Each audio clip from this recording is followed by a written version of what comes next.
የመጽሐፍ ቅዱስ ታሪክ። ዮሴፍ ወንድሞቹን ይቅር አላቸው። ዮሴፍ የእስራኤልና የራሔል ልጅ በ10 ወንድሞቹ በመጠላቱ ለባርነት ተሸጠ። ዮሴፍ ምንም ጥፋት ሳያጠፋ በእስር ቤት ውስጥ ገባ። በዚያም የሰዎችን ህልም ይተረጉም ነበር። በተጨማሪም ለፈርዖን የህልሙን ፍቺና በቀጣይ በምድር ላይ ሊሆን ያለውን ነገር ነገረው። በዚህም ምክንያት ፈርዖን ዮሴፍን በግብፅ ምድር ላይ መሪ አደረገው። ዮሴፍም እንደተናገረው ለ7 ዓመት የምግብ መትረፍረፍ ሆነ።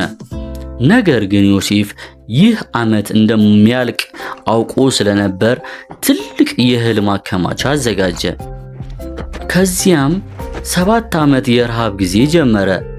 በዮሴፍ ዕቅድ መሰረት ግብፃውያን የሚበሉትን ምግብ አገኙ። ነገር ግን ረሃብ በምድሩ ሁሉ ስለነበር ሌሎች የሚበሉትን አጡ።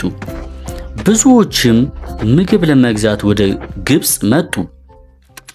እስራኤልም ምግብ በግብፅ እንዳለ ሲያውቅ ልጆቹን ምግብ እንዲገዙ ላካቸው። ነገር ግን ትንሹ ልጁን ቢንያምን አላከውም ነበር። ምናልባት እንደ ዮሴፍ ይሞትብኛል ብሎ ፈርቶ ነበርና። ወንድሞቹም ወደ ዮሴፍ በደረሱ ሰዓት ዮሴፍ አወቃቸው። ነገር ግን እንደማያውቃቸው አስመሰለ።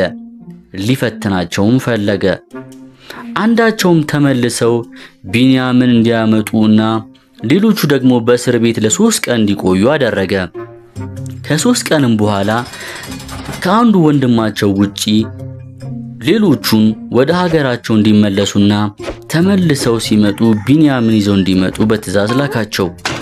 ወንድማማቾቹም ወደ አባታቸው ቤት ሄደው የያዙትን ምግብ እስኪጨርሱ በዚያ ቆዩ።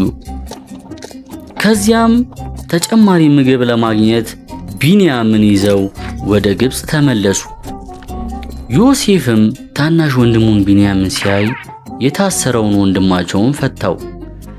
ነገር ግን አንድ ተጨማሪ ፈተና ወንድሞቹን ሊፈትናቸው አሰበና ወንድሞቹን ልኮ በቢንያም የእህል ከረጢት ውስጥ የብሩን ዋንጫ ጨመረ። ከዚያም መንገድ ጀምረው ብዙም ሳይርቁ ለቤቱ አዛዥ ድረስባቸውና የብሩን ጽዋ ይዘህና አለው።